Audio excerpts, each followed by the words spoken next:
Huh. We have logs on the outside, boards on the inside. There are a lot of sawmills during this time. You could cut those more even with the sawmills, but they chose to cut them by hand. They felt like if you cut them by hand, you were going to leave more holes and gaps in them. That's what they wanted. Two reasons these buildings are up off the ground. Number one, if you put them directly on the ground, I don't care whether they're made of yellow heart pine or what they're made of, they're eventually going to rot. Yeah. Number two, the flooring inside had gaps in them. They did that on purpose because when the air comes up underneath, it'll come through the flooring. So you got holes in the gaps in the flooring and you got holes in the walls. That's why they didn't chink the logs. Yeah. Huh. I never would have thought about that stuff.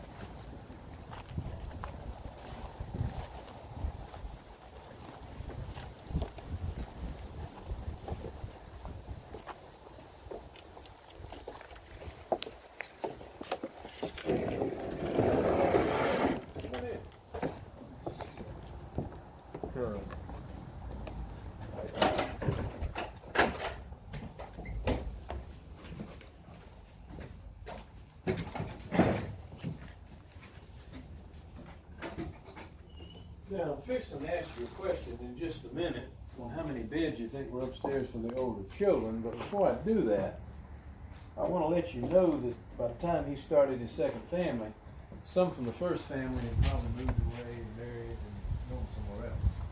So, I told you there were 16 children, 8 boys and 8 girls. Mm-hmm. So don't be thinking that number, okay?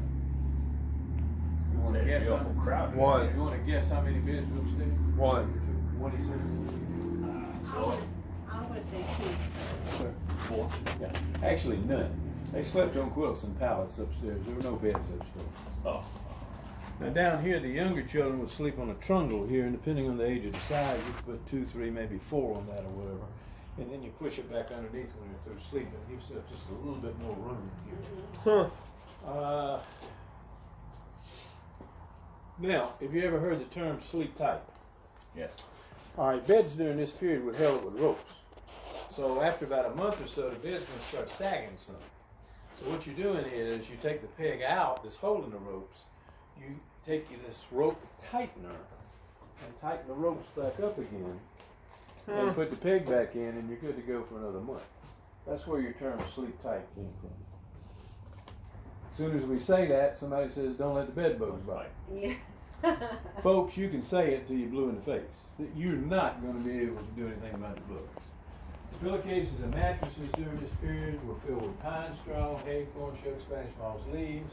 Mm-hmm. I'm sorry, but with all the other hardships they had, they got to live with the bugs. Yeah. Now the antebellum period, the house across the road, not quite so bad then, because they were stuffing pillowcases and mattresses with something like cotton or feathers. So you're not going to have nearly as many creatures, but you sure got them during this period. So sleep tight, don't let the bed bugs bite. All right, windows on either side of the fireplace. We believe these are 2 original windows. There's one upstairs for the older children. I got a question for you. Why are they that size? Why are they not larger? Why are they not smaller? There's 2 reasons for that. I have no clue. Okay. This is South Carolina Wilderness, 1771. So before you go to bed at night, you need to close and lock your doors. You're dealing with hostile Indians, you're dealing with robbers, you're dealing with wild animals. You want some air to come through in the summertime, but you do not want a big black bear to come crawling through there and eat you up in your bed at night. That's why they're bad. A lot of herbs and spices, very good for seasoning meats and vegetables, maybe fragrances. I think somebody got the idea that they're going to help with the bugs. Well, I'm sorry. They're not. They're not going to help with the bugs. No. This is your handmade dough bowl or bread bowl right here, made with 1 piece of wood. Homemade biscuits and bread from that. If there's anything original in here, we're not sure. It could be the corner shelf in the desk. Right now, Chuck Corley, being a direct descendant of Lawrence, knows that this is the oldest registered house in the town of Lexington, 1771. But I'm going to tell you something. We got 2 buildings on this property that we almost certain go back much older than that. And they don't have Corley connections either, okay? The only thing, we can't prove it because we don't have money to carbon-date wood. But we're almost certain the two buildings I'm going to point out to you before this tour is over with go back to at least the 1740s. Much older than this one right here. Oh, wow. Okay. All right, we have a large spinning wheel in the corner. That's the kind they had back then. And I'm sorry, even Grandma had to stand up and work that because they didn't have a spinning wheel she could sit down and work until years later. Have you ever heard the song Pop Goes the Weasel? Mm-hmm. Yeah. This is a weasel. They had a box attached to it years later, and it had a spring in it, and once you turn that so many times, it's going to tighten that spring up and make a popping sound. So there was a girl that came up with the song Pop Goes the Weasel. Actually, it measured cloth. Once you heard that popping sound, you knew how much cloth you had. All around the mulberry bush, chase the weasel, that's the way the story goes, pop goes the weasel. I'm not charging y'all any extra for that. It's a little musical interlude. And believe me, I'm the only tour guide on this property that sings any. So, yeah, you lucky rascal. All right, we have a cowhide on the wall, we have one on the floor.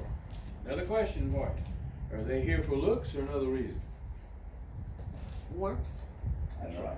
Because you see, in the summertime, you want air to come through. When it gets colder weather, you do not. So you're taking the cow, the bear, the deer, quilts, blankets, whatever you got, cover those holes up. All right? When it starts getting warmer weather, all you got to do is remove them, and you got your natural air coming through the walls and the floors. That's all you got to do. That wasn't too dumb, was it? Questions?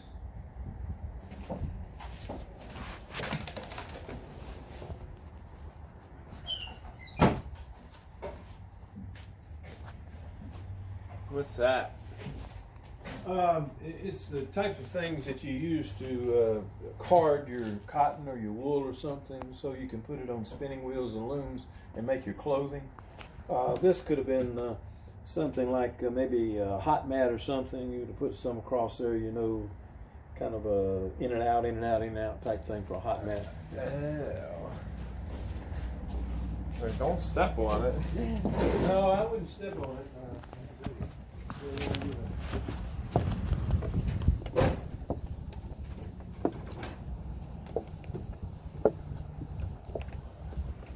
The road was considered very upper class.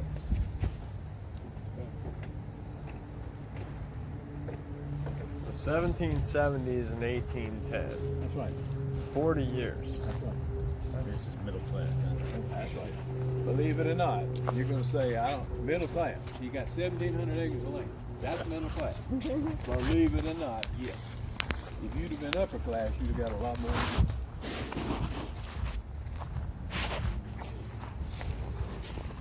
They're located across the road over here originally, and it was put on large platforms and moved from there to here. The second exception is the house across the road, which we'll go into in a little while. It was built on that same site, 1832. It's never moved from that site. As a matter of fact, when we opened the museum in 1970, it was called the Fox House Museum because that's the only building we had on that property. Mm-hmm. Now, originally, John Fox had acres across the road over here. He didn't have this. So years later, we were able to purchase this and add on to it over here. Mm-hmm. The third exception to building is this. It'll go back to the 1790s. It was located in Granby. I think I told you earlier that was the capital of Lexington County. And it goes back about the 1790s. Well, in 1820, somebody says, it was about half that size, they said, let's put it on log rollers and roll it 13 miles from the Congaree River. Oh, yeah. If you can imagine something like that. On logs? On log rollers in 1820. Yes, sir. They did it? That's how it got here. Yes, sir. Holy hell. Yeah. Wait, they moved it here in 1820? Yes. Yes. All right. How many weeks did it I take? have no idea. They probably slept in it for the night. But anyway, whenever it was moved here, it became a doctor's office, and then a doctor's wife and daughter took it over as Lexington Second Post Office later on. Now that was very unusual for women to do that back then, because the building belonged to him, the relative. Nobody said anything about it. You ever heard the song Old Time Religion? Give me that Old Time Religion. Yeah. I know y'all noticed, just saw you when you came up, you were looking at that. Well, in the 1880s, there was a traveling evangelist, Mr. Tillman, that came through, set up a tent revival, and he had African Americans singing that song, Old Time Religion. It was a Negro spiritual. He says, wouldn't it be great if we could get the words and stanzas on this, and we could actually have it put in the hymn book? Right in this house is where it happened. That's why we have the marker over there. Oh, okay. It's probably sung in more languages and more countries, probably more hymns were sung than any other hymn in the history of hymns. Old Time Religion. Isn't that old time?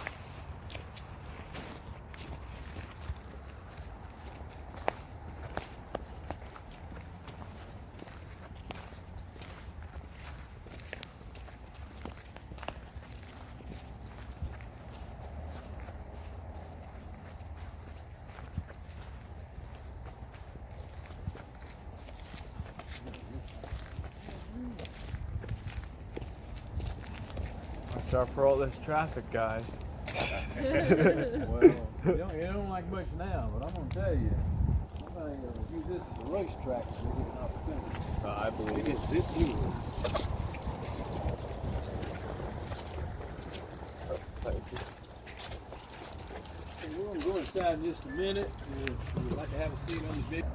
He was a slave owner. Now, I know a lot of people get kind of touchy about the subject of slavery. I'm an historical interpreter here. If I know people own slaves, I'm going to tell you about it. I'm sorry. It's something that was part of history, and I'm not covering it up. I will not. He owned 14 or 15 slaves here. He owned 40 to 50 on his plantation about 3 miles out of town. Now, they grew their major money crops out there. Cotton usually, is where they made most of the money. But John Fox was an interesting man because he's one of the very few people that first experimented with inland rice. If you know about the history of South Carolina, you know the first rice that was grown in the United States was coastal rice, and the first cotton ever grown in the United States was in South Carolina. So the first indigo that was ever grown in the United States was in South Carolina. So we have a rich heritage of that. It's an indigo. Indigo is a dark blue dye. Okay. Use it to dye Oh, clothing and okay. stuff. Yeah. Huh. I'll tell you more about that later. But anyway, a lot of people ask me, they said, well, I'm kind of curious, do you know anything about how he treated his slaves? And I said, well, we do have some documentation, on that. And I said, it sounds like he treated them quite well. Now, I know you're going to see pictures of slaves that have marks on their back and all, from being whipped. And I know it happened. I'm not trying to say it didn't. But if you're going to buy somebody and they're going to work for you, why in the world would you whip them and get them to the point where they couldn't help you do anything? You're paying money for nothing. Okay? So I just, it did happen, but it really didn't happen as much as you think it did. Okay? All right. Have you ever heard any theories on blue ceilings? The oldest one is this, probably from the Caribbean or Spice Islands. They claim that the blue ceilings warded off evil spirits. Number 2, on a real rainy, sleety, cloudy, wintry type day, it reminds you of the sky and uplift your spirits. Huh. Number 3, I've been working here 18 and a half years, and I know in my 18 and a half years, there has never been an insect nest on this porch. On the corners, birds will have nests, but no insects in 18 and a half years. I think maybe they're confused. Maybe they think this is the sky or something. But none here in 18 and a half years. Now I'm going to repaint the ceiling of my porch to try it. What do you got to lose? Time. Wow. Make it look brighter. It does. It's an interesting color blue too. Oh, come on in. Is this a doorbell? Yes, but it wasn't put in until years later. I don't even think it works. I'm going to talk about this room first and kind of rotate. Oh, it's a mechanical doorbell. It might work. Okay, let me see if it works. Do you hear that? Nope. Does that work? You can take my word for it. I was hoping it did. I mean, it did once upon a time, but it doesn't know. Wow. All right, this will be called the family room. This man was upper class, so he also had a parlor where the guests came in. In the parlors and family rooms, lots of entertainment, lots of refreshments. Look at the grandfather clock, isn't that pretty? Yes, beautiful. Again, we don't believe any furniture in here belonged to John Fox. As a matter of fact, I don't know but if 2 pieces belong to them. And you're looking at one right here. That is Miss Fox up above the mountain. Somebody brought that in a couple months ago, didn't even know it existed, found out it was his wife. So there she is. We're going to show you a picture of him in the parlor in a little while. Cowhides, you know, again, almost everything didn't belong here anyway, but why in the world would he have a cowhide? I mean, this man was very, very upper class before the war. He wouldn't have needed a cowhide on that floor. He could have had anything he wanted. Just doesn't make sense. I'd pick a cowhide any day of the week. Looks pretty sweet. Yeah, well, you're a little more country than he was, I guess. I don't know. All right, let's go down to the opening and take a right. So there's no reason, it's just decoration. Oh, I don't know. Okay. You know, like I said, if the furniture didn't belong to him, why would he cowhide? Right. I like this. Wow. That's a nice table. Lazy Susan. Okay, the parlor's right here in the opening. I'm gonna go there first, and then we'll come back to the dining room.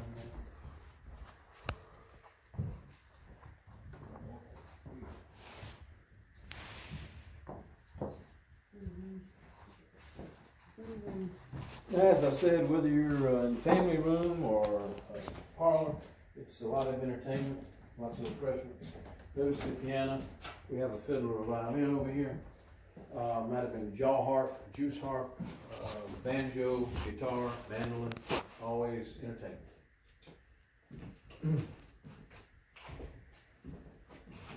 By the way, this is a picture of John Fox, right?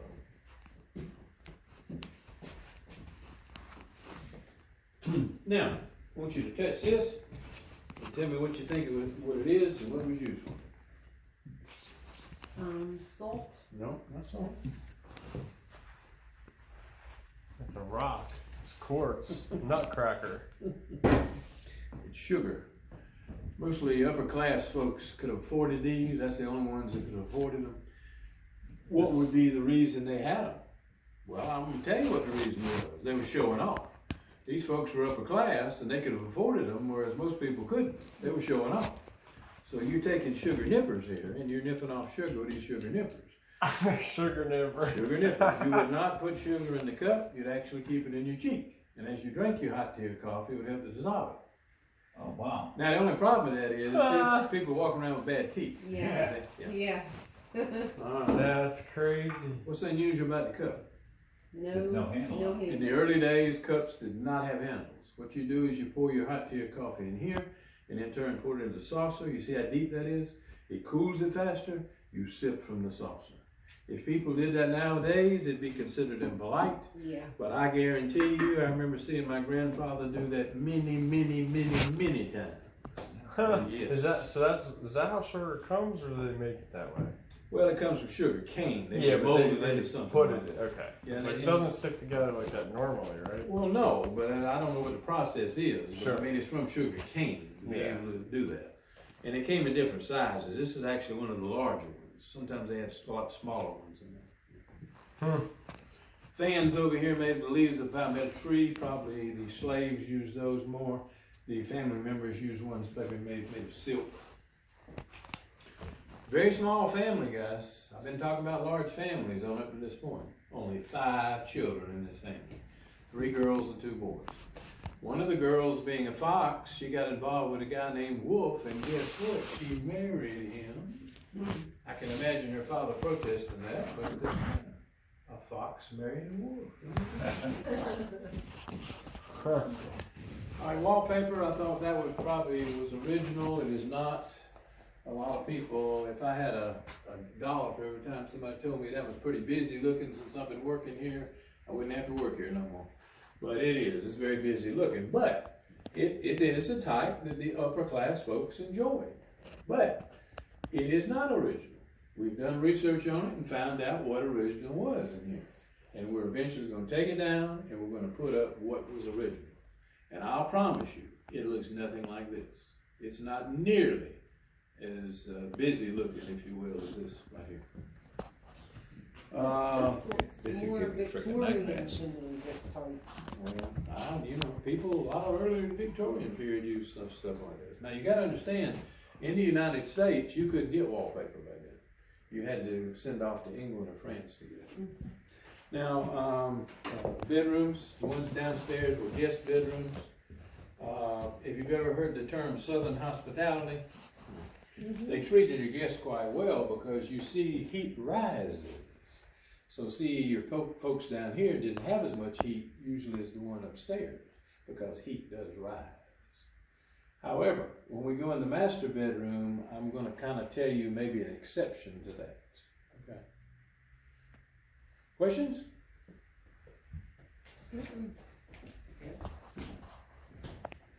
How late did somebody actually live in this building? Actually, folks lived in this building in the late 1960s. Okay, because I see Yes, the vents. they sure did.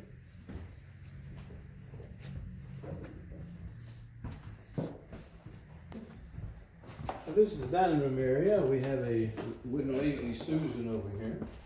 I love it. The origin of that, I don't know. Maybe a lady named Susan that was lazy. I don't know. I love it. But anyway, put your food here. That way you don't have to transfer it from person to person, you know. Mm-hmm. Good idea. The china is from England, 1830s. How many points are on our fork here? Is it three? Three. Yes. How many today? 4. 4. If you go back to the colonial period, or maybe even the federal period, you would have had 2 points. Does that mean we eat more today? Yeah, I don't know. But that's how it's changed. Huh. Handles of a lot of these knives and all actually made of bones from the animals. Okay. I got another question for you. Do you like my question? Yes. Especially if you're not answering me. Yeah. Plates leaning forward on these shelves. What's the main reason they're leaning forward? To stand them up, keep them up. No. Drying or keeping clean? No, because you can dry them before you put them in there. Easier to grab.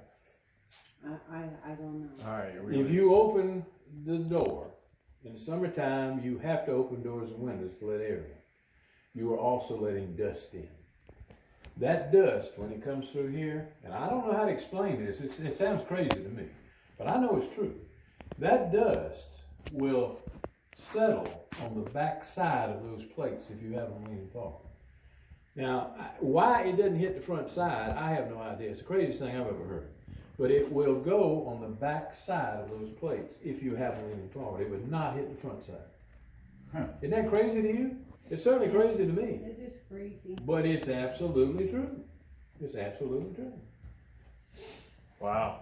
All right, we have a pie safe down here. Isn't that pretty? With the German design on it. Yeah, it is pretty. Metal punch that, you know, your pies and cakes and breads and cookies, you bake it outside ovens, you'll bring it in there, you know, try to preserve them. You don't punch it from the outside in, you punch it from the inside out. That way you keep even more bugs from coming in. 3 things on your farm or plantation property that you would lock at all times unless the lady of the house or somebody she trusted had a key to these and opened them up at certain times. Otherwise, they're all 3 locked at all times. The pie safe is one, the smokehouse is another, the dairy sheds is another. You do not leave them open. You always lock them when you're not using them. Okay? Here's another question. Why are the tables and chairs this low? They were shorter back then. Yeah, that's our number 1 answer, and that is absolutely not exactly true. There's been a lot of research done on that, and believe it or not, it wasn't a whole lot of difference. The big difference was not height and weight. The big difference was clothing and shoe size. And I'm going to show you a pair of shoes upstairs, and it'll confirm what I'm talking about. It really wasn't a lot of difference. Now, there were always exceptions. Abraham Lincoln was very tall, right? Yeah. You didn't see many people as tall as he was during that period. But no, it wasn't that. So you got another theory? Space. Baby on your lap. I'm sorry? A baby on your lap. Well, why would you do that when you had a high chair? Put them in a high chair. Fair enough. Actually, the reason they're like that is when you sit down at a table and you lean over, you don't expose as much food to your clothing because you're right parallel to the plate. Oh yeah, yeah, you're parallel to it. It's like the Oriental concept of taking that soup bowl and putting it right up under your chin and shoving that food in. You don't spill as much. That's the reason. We have big families that come in sometime, and I said, who in your family's a messy eater? And after they get through pointing at each other, you know, I said, hey, I got a solution. I said, just start cutting off the legs of the tables and chairs. I'll teach them. Sir, would you cut off the light over there on the wall? Thank you, sir.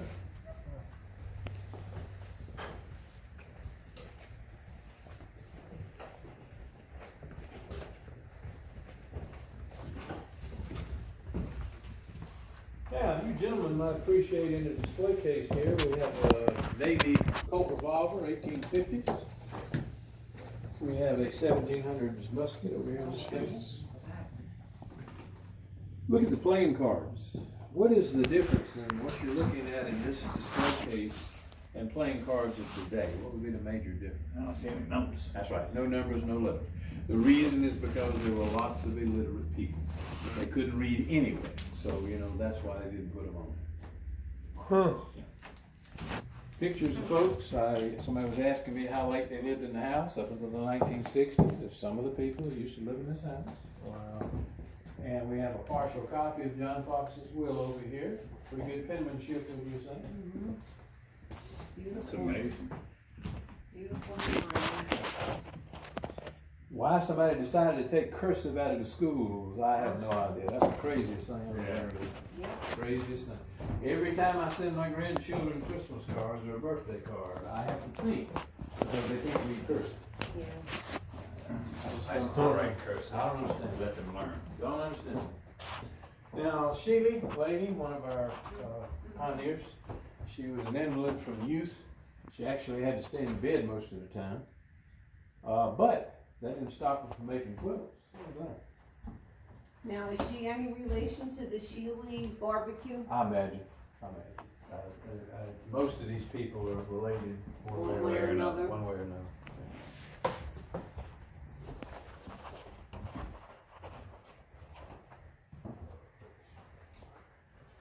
Now the quilt that's on top of the bed is called a crown of thorn quilt. And generally when you think of crown of thorn, you'll think of Jesus crucifixion. Bed warmer next to the fireplace, the wooden handle, the metal, you put rocks, ashes, or coal in there, you heat it up on a cold night, you rub it in between your quilt and mattress before you get in bed. A lot of people say, I don't understand this because you got a fireplace. Why would you need that?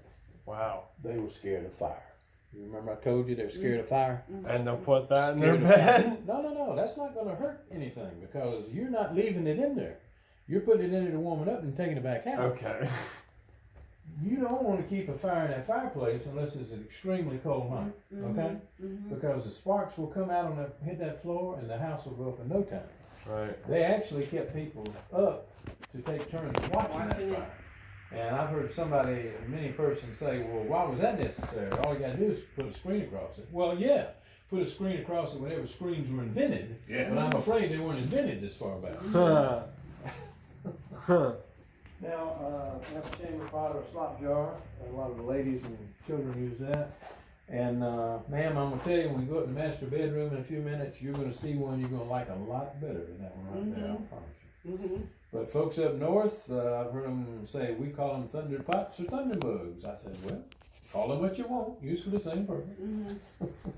I've only heard chamber pot.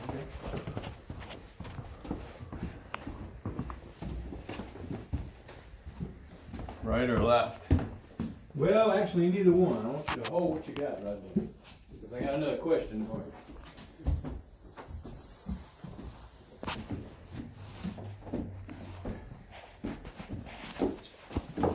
I want you to tell me a major difference in that staircase you just came up and one that you would go up today.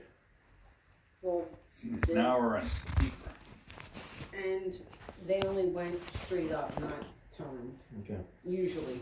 Okay, what you're mentioning makes sense, but that's not what I'm looking for. Did you hear any creaks in this staircase? No. I'm gonna tell you folks, this house was built in 1832. And that staircase was probably built at the same time. 1832, we're working on 200 years old, guys. If you don't hear no creaks in that staircase, and hadn't been any work done on it, that's amazing. The term, they don't make them like they used to, there you go, right there. Yeah, They don't make them like they used to. it's true. Yeah. They don't make anything like they used to.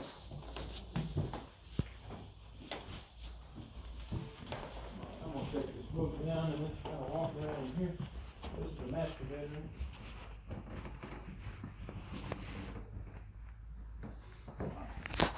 See, ma'am, I told you you'd appreciate that one a lot better than the one Yeah. downstairs. Yeah, this is a big room. This is the master bedroom. The canopy beds are very popular for your upper class. The trundle bed on here comes out from the end instead of the side because there's more room.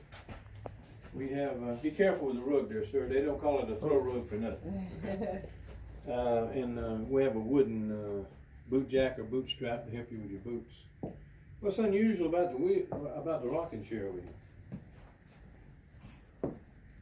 It's got a Got a foot. pedal in. Ever seen one? No. I'm very surprised that people didn't make more of those. This comes from England, and it is rare. A lady's got a baby, she's gonna go up on a chair and rock that baby, and she doesn't have to worry about her legs hanging over because she's hitting that breast right there. Pretty good, huh? Yeah, very good. Now, I told you about the heat rising, but an exception would probably be this room. Count the number of windows you see here. 6. 6. Can you imagine if a breeze is blowing, what kind of a wonderful cross ventilation you got up in here? And I guarantee you, Yeah. it'd have been the upper class folks in the master bedroom who would have had 6 windows. Yes. So Wow. maybe that heat rising didn't matter quite so much. Mm-hmm. Yeah. Questions? How many quilts are on this thing? Each bed, sir, has 40 to 50 quilts stacked or layered on each one. I told you about our collection. We have over 300. Well, close to 200 of them are on these 4 beds. That's the best way to preserve them. You don't want to fold them. You don't want to wash them. You just stack them or layer them on each other. The only one that would be effective would be the one on top, because although you do have curtains on the windows, the light can still get through and fade that. So Right. you're going to have to rotate it occasionally. The ones underneath, you don't have to worry about it. Yeah. That's why there's 200 quilts on there. Well, I not know, quite. there's like 30 Not at quite. least. It's close to 200 between. Wow. It's 40 to 50 on each bed upstairs. A lot of people said, golly, I couldn't sleep under that many quilts. No, you couldn't. You couldn't even turn over. No, they're not there for sleep. They're there to display.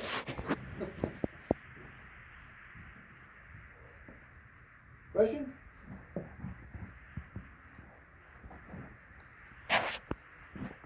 Okay, let's go to the next room.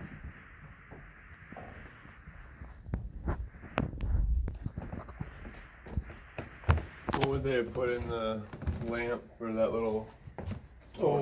Probably they'd use whale oil because Mr. Fox was very well off. He could have afforded it. Most people couldn't, but he could.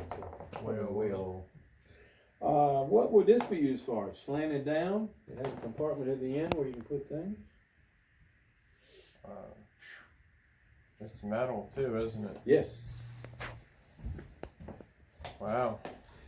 It is a foot or leg warmer, guys, and it's used probably by more of the upper class folks in the pews of churches. You heat it up and put in there similar to what you would the bed warmer. And once you get it heated, you have to be careful because if you don't put a hide or a fur over it, it could burn your foot or your shoe. Mm-hmm. Look over here, guys. We have an 1800s laptop. Look at that. Your quill pen, your ink, your glasses, your papers. Folks, I'm going to tell you now, this job was made for me because I live in the past. I have no cell phone. I have no computer. I don't care to have one. Do not care to have one. Yes. Wow. You still have a rotary phone? Don't even have that. We took it out of the house. Oh. My wife's got a cell phone. That's the only one we use. I don't have it.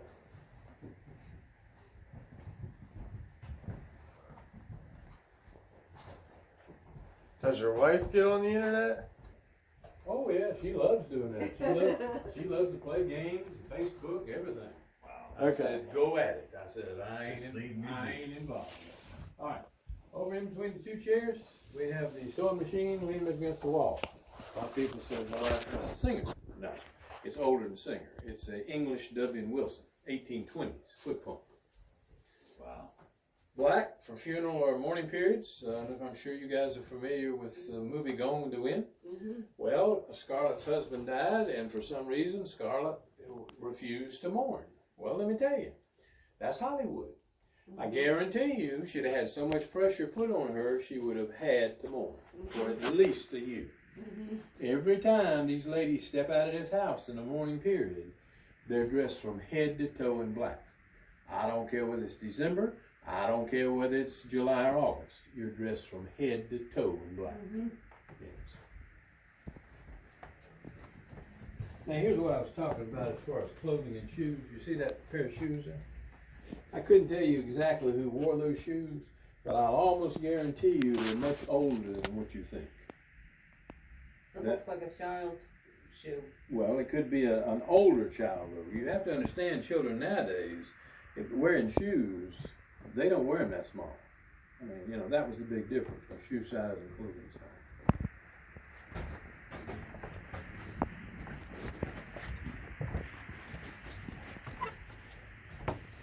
Now, you may notice in this room, it's much smaller than the master bedroom, but they still have 4 windows in here. So that's not too bad either, is it, for airflow? Pretty good. On the bed, we have a sawtooth design, named after probably the saw mills where the big saws cut lumber. That's exactly what it's called, sawtooth. Questions? Just for looks, mostly. Yeah, a lot of people think, well, if the ceiling peels or a bug falls down, it'll keep from falling on me or something. It looks. Just Upper class folks just enjoy stuff like that. All right, are we ready to go out and see some outbuildings? Sure. Mr. P.O.W.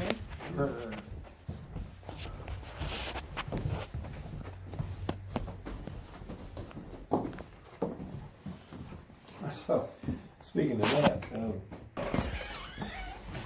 Is that symbol actually? that is the Fox coat of arms. Right there. What was that created for? I'm sorry? What was it created for? Well, it was created for royalty. When people have royalty in their family, you have a coat of arms. Now, John Fox was interesting because I've been telling you about the Germans and the Swiss that settled there. He was not either. He was English, which is pretty interesting because you just didn't see many English people that lived here. And I don't know what the circumstances were, but he did not have German or Swiss descent. He was English.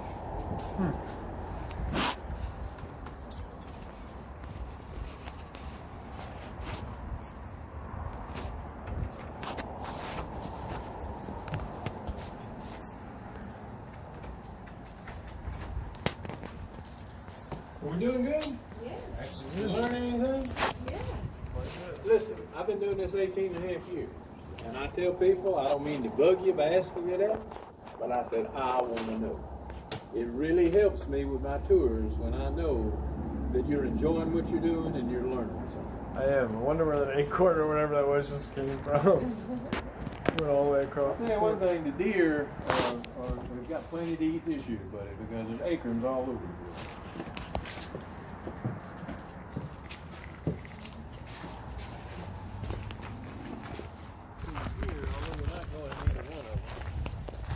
Our resident cat, Lexi, by the way. This building closest to us is actually the kitchen of the house years ago. And the other building is one of the slave quarters. There was actually 2 on the property. I don't know what happened to the other one, but we're able to preserve that one. Is there anything in it? Yes. We do have some things in it, but I can't show it to you today because, especially on the weekends, it's only one of us working, and there's no way I can go inside these buildings because if I do that, then somebody's going to come up wanting to do a tour, and they're not going to see anybody. So I have to be real careful. So this was the kitchen, and that was the slave home back there? That was one of the slave quarters. So it wasn't attached to the house, though. That's where it was. Well, I'm not sure. I do know that the kitchen certainly wouldn't have been attached to the house. Okay. As far as the slave quarter, I'm not 100% sure. Are they much different? How much do they differ from the bedroom? Like a guest bedroom to a slave? Oh, quite a bit, because the slaves, were a lot more modest. I mean, it wasn't, it wasn't anything fancy about the room. Right, but did they at least get a bed? Well, certainly. Okay. They got a bed. Well, I say they did. Now, really, they could have slept on the pallets or something on the floor. They might have had a bed. They might not have had it.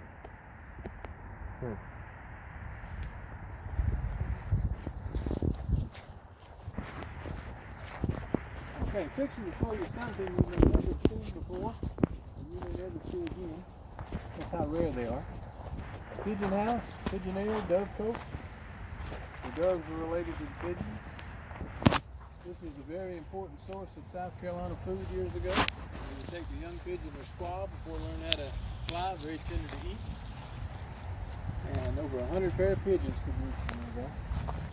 That's where the nests were, where the holes are. And they have ledges on the outside and on the inside. We had to cheat on this one because this is called Lexington County Museum. We actually got a tip and found this in Newberry County. But we went and asked permission from the family, maybe to be able to purchase it and move it and bring it on the property. They said yes. It's a good thing we got it when we did, because Newberry County started a county museum 3 years ago. And I'll promise you, if that would have been on Newberry County property, we'd have never got it. Never got it. How common were these? Very common. Very common. But today they're very rare. You may see some made of brick or stone before you see one made of wood. There's not many of them left. Now, would y'all like to walk inside though? you can go in here. Don't worry about stepping in pigeon feet.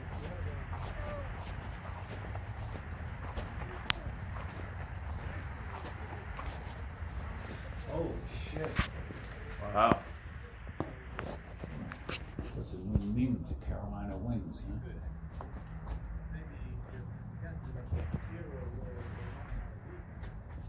Yeah. Imagine going in there with a bunch of pigeons. Probably be like a...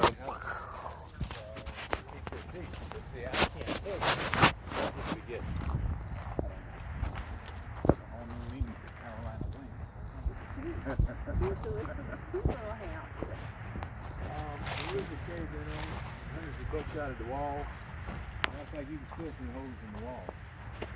But if you and I were to build one years ago, we built a small one on top of our barn. But you got to understand, this is a plantation owner pigeon for two reasons. Well, number one, for purposes of raising the squaw to eat. Number two, it looks good. Have you ever heard the term keeping up with the Joneses? I've been doing that for a long, long time. Long time. Very cute. Beehive operation to get your honey for your sweetening, wax your candle. It's not active today. We have 3 different types of gardens on the property, which is very unusual. I don't think most places have that. We have the bush flower garden here. We have an herb spice garden back here. And we have a vegetable garden here.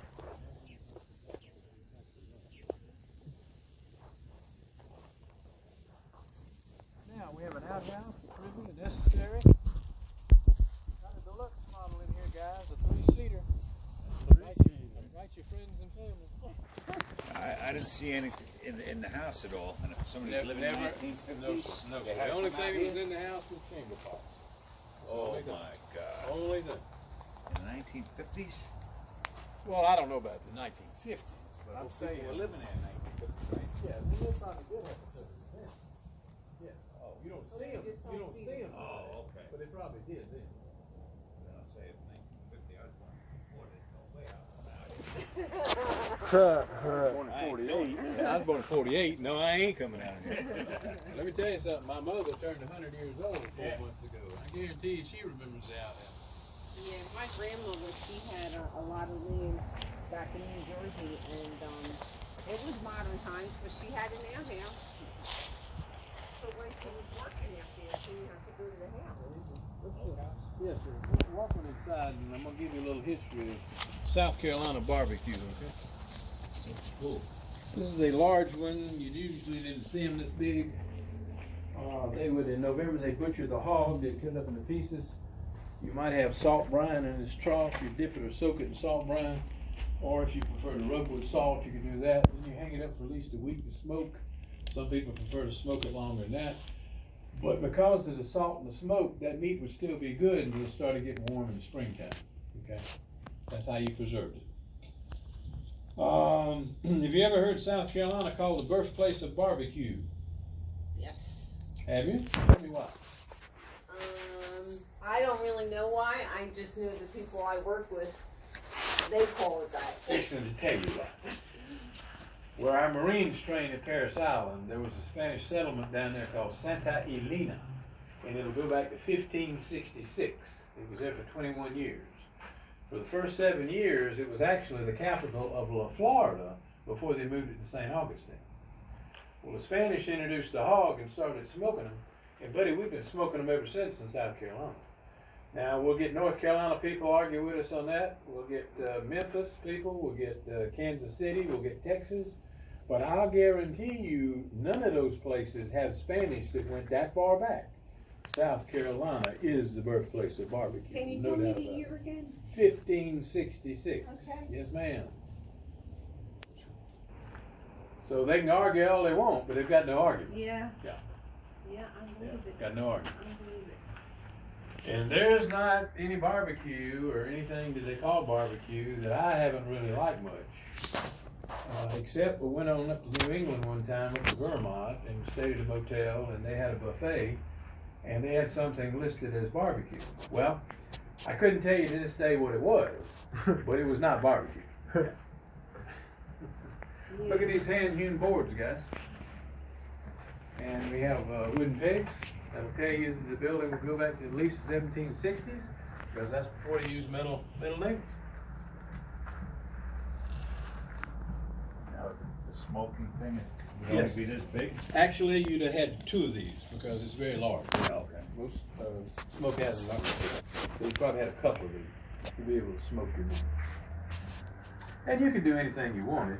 I mean, we prefer the hog here, but you could do beef, you could do sheep, you could do deer, you could do anything in the smokehouse. We're serious about pork in South Carolina. Let me tell you, we have a barbecue trail map that lists over 200 barbecue restaurants in this state, and I'll promise you that's not all of them. They're building them faster than they're taking them away or tearing them. As a matter of fact, if you'd like, you can call Park Recreation and Tourism and tell them you want one of those maps, and it won't cost you a thing. All you gotta do is give them your name and address, and they'll send you one. Even folks from Pennsylvania, they'll send him one. That's how I ended up here at the visitor center. The guy recommended it up beginning of South Carolina. Chicken house, chicken coop. We like it when the kids come in. We tell them to go find an egg. They're not very fresh. They're made of wood or rubber. All right, this above ground potato house is kind of unusual because certainly you don't want to put anything in there in the spring and fall. It's not cold. But in the spring and summer. But in the fall and the winter, they put something different. You notice the left out of the wooden pig. Notice the baskets. Slaves made those. Slaves picked cotton in them. They're called burden baskets.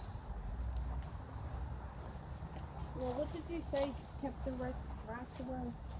The mud in between. Oh, okay. Mud. This is how you make lye soap, or one way. We have an ash hopper over here. You put hay down in that. You put ashes in the fireplace after it cools. You run water down through it to filter. You always do that when you butchered your hog. It didn't smell good, wasn't kind to your skin, got the job done. Anybody's ever seen Beverly Hillbillies episodes? Mm-hmm. You ever seen Beverly Hillbillies? Oh, yeah. Granny's out by the cement pond making lye soap, and a lady from town's interviewing her, either for a newspaper or TV. She said, "Granny, you have very unusual skin." Granny finally looked up, looked at her, said, "Thank you." That was not a compliment. Let me tell you something. If you use lye soap enough, you're going to have tough, leathery skin. It's no compliment. Now, folks up in Pennsylvania, the northern areas, they had the advantage of us on preserving dairy products because our winters were not as cold. Our ice was not hardly thick enough to preserve it. So we had to do a lot of different things. You might run an operation through a creek or a river. You might do an underground in root cellars. You might do this. Take you a bowl, fill it with about 6 to 8 inches of well water, put your dairy product in it, and depending on how hot it is, you're going to have to wind up throwing that water out and starting all over again. Had to do something to preserve our dairy products. Okay. Now this is a winter dairy across the way over here. Now if the air is cool enough in the fall, the air could preserve it there. But if it didn't, you're going to have to figure out another way to do it. These iron pots are very good for butchering, very good for chicken stews, very good for fish fries, very good for washing clothes, very good for making pork hash, guys. South Carolina is the only state from north to south and west to east that makes hash with their barbecue. North Carolina, Georgia, Virginia, Tennessee, they will Brunswick stew. We can do that, but we prefer the hash. I've never had it. Well, I've never had it. wherever you get it out, wherever you try it, it's going to be different. Nobody has it the same way. Everybody has their own style way of making hash. And somebody will ask me, well, what is it? What's in it? You probably don't want to know. You probably don't want to know, but that don't mean it doesn't taste good, you know. Get him over here. It's scrapple. Sounds like scrapple. It's the inside of the hog. Yeah, it's the inside of the hog. Yeah. Listen, the term, you can use everything on the hog but the oink, it's absolutely true. Everything. Everything. You like pizza? Sooner or later, every pizza restaurant in the United States is going to have an oven made of brick or stone because that's the best way to bake it, more evenly heated. All right, another unique thing about us here. We have at least 3 things in this property that you're probably not going to find anywhere at any museum in the United States or world at the same time. One of them would be the pigeon house. I got 2 more I'm going to show you.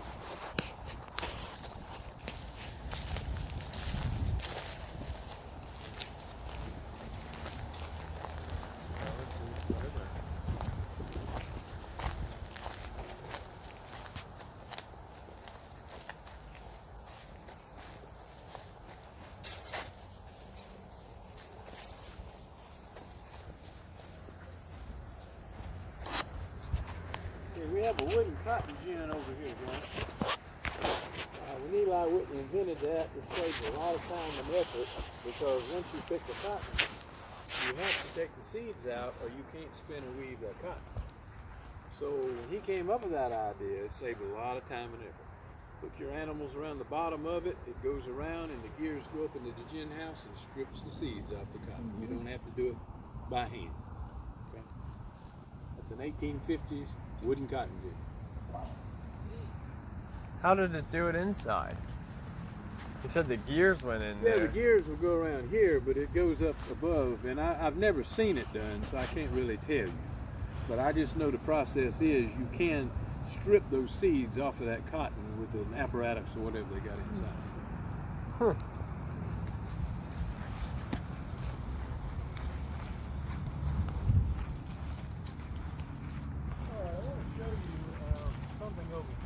That mound, you see something coming out of that mound with the holes in it? Well, it's that much more underground that's made of wood with the holes in it. Got any idea what the purpose of that was? No clue.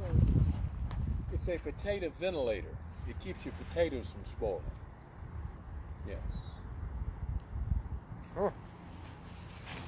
All right, this piece right here with the wheels pulled by horses or mules or carriage.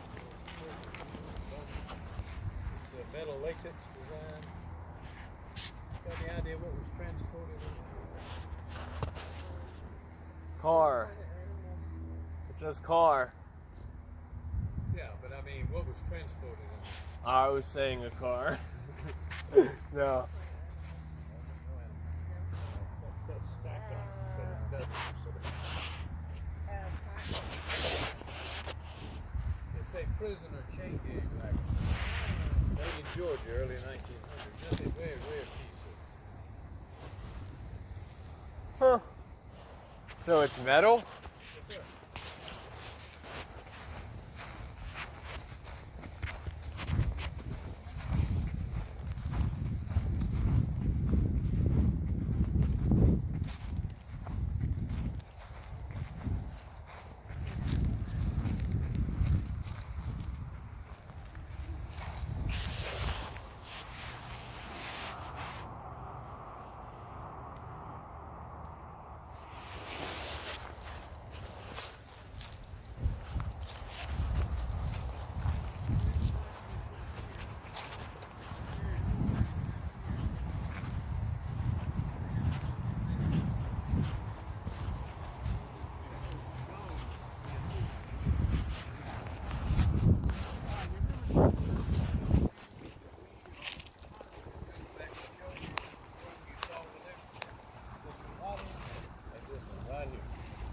Actually, that one was made of logs too, and then years later they covered it up with board.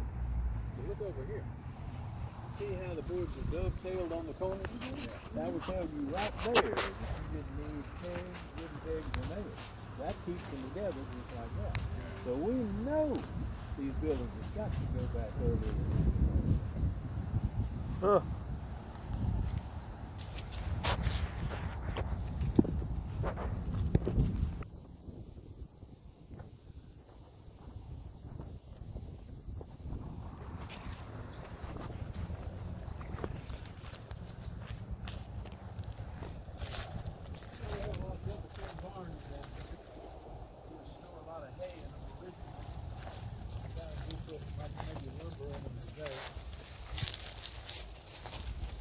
Building on the right over here is a corn crib. Corn is here, of course, with the logs at the end is going to go through, and that's what you want so the corn doesn't spoil. If you look, this building here, straight ahead, if you go through the middle of it, you're going to see another building down from it. And it's very low to the ground. The reason is you can put your horses or cows inside either side, and they have an opening in the middle. You can put a cage in there. Alright, if you compare that to this one, it's very high. You're going to take stuff off the wagon to put stuff on the wagon, so you have to have it high enough off the ground to do that. So that's the difference. The third building, or the third thing I wanted to show you that is very unusual, is this one down here on the right. That is called a quarantine building. That's not hard for you to know. When they got COVID? This Sorry. was a few years before COVID. You're going to know that there are diseases, and that's, you can put in a quarantine building. But my question to you is, who specifically was put in those quarantine buildings? The unsick ones. Stop.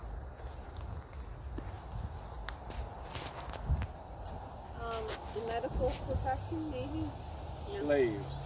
Oh. 40% of the people, slaves that came into this country, came through Charleston Harbor, 4 out of 10. So if they've got diseases, you have to have a quarantine building to check them out. Because if somebody's purchasing your slave, you don't want to purchase a slave that's got a disease. So you got to make sure that they're all right. Okay? And actually, that building is not a Charleston County building, it's a Lexington County quarantine. Because once they purchase the slaves and come back here, they'll put them in the Lexington County quarantine building and double check and make sure they're all right.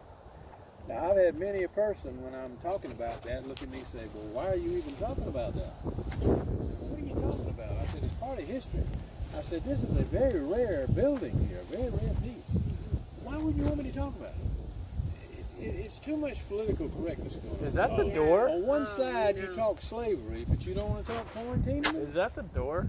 Yeah, and I don't know why it's that low. Yeah, it's like, man, you got a crow in there. I don't know, but they can get air because although you don't see windows, there are slats cut, 4 on one side and 4 on the other side. Do you know how long the quarantine was? Well, it just depends. It depends on how bad you got it. It depends on what you had. It's just relevant. I agree. Political. Oh yeah, I mean, people taking down buildings. I mean, taking down statues and stuff. It's not crazy. Yeah. You know, I'm very proud of South Carolina for that because they have a heritage act in the state. Oh, good. And that means that unless you get a majority of your senators and congressmen and women to vote to do that, they won't take them down. So it'll never happen, hopefully. Yeah, but we're waiting for the Confederate flag. I mean, that was Part of history. No, yeah, it is. But let me tell you, we didn't have any choice on that one. Because the straw that broke the camel's back was that idiot that went down to Charleston to kill those people in the black church. Yeah. So after that happened, I promise you, there was no choice. We had to do that. And it's a shame, because this one person is causing all that problem. It's disappointing. Wait, what about the rebel flag? I mean, there's A still... lot of people don't want to have it up because African Americans, a lot of people said it's a symbol of hate. The people that are pro-Confederate said it's a symbol of heritage. I saw a nice big one flying on my way down 26. Well, I guarantee Your personal property, you can fly it. Oh, well, listen, I got one myself. I was fixing I to put promise mine you, on if my somebody house comes like on that. my property and tries to take down that Confederate flag, they're going to get a load of buckshot. There ain't no way they take it out. That's awesome. Listen, I had relatives that fight in that war. I guarantee you right now, they won't take that flag. But you got to understand, as I said before, 700,000 people died in that war. Whether you Confederate or Union or whatever. I mean, good grief. That's a lot of people. Why do you want to take down a statue just because it's got a Confederate soldier or a Union soldier or whatever? I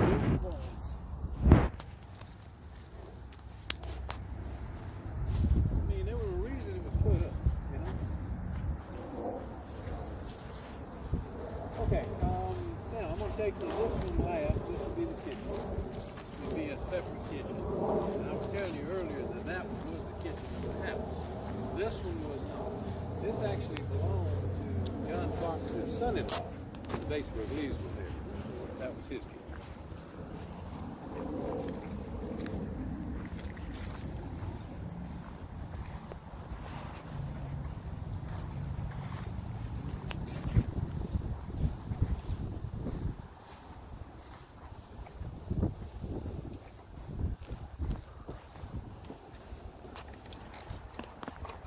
Come on in.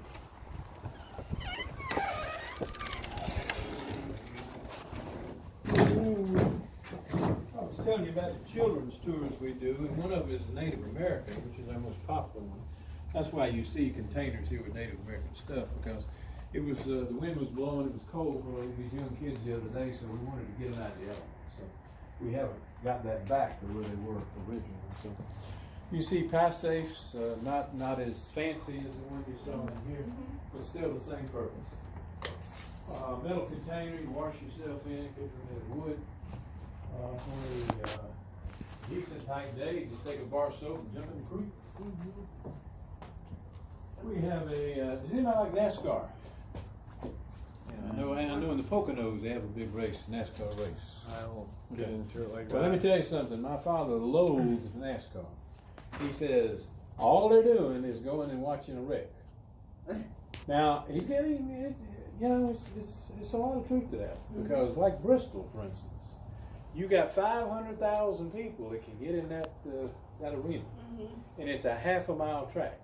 Now, how are you going to even get started watching a race on a half-a-mile track without a wreck? I don't get it. Richmond is 3/4 of a mile, so it's almost as bad. What my father said makes a lot of sense. Now, a lot of history of NASCAR. You notice the Lexington County part of a still over here. Well, the history of NASCAR started with the illegal liquor. Up in the Georgia mountains, they would suit the cars up to get away from the revenues, and they'd transport that back and forth from Atlanta. Okay, that's how it got started. South Carolina has a rich history of NASCAR because the first races that were ever done were on the beaches in Daytona Beach, Florida. The first race track was Darlington, South Carolina. They still use it today. Yep. All right, the Germans and Swiss still love their sausage and kraut. This would have been something they would use in the early days, made mostly of wood. You raise that up, put your pork meat down in here, press it down, and it comes out into your casings here.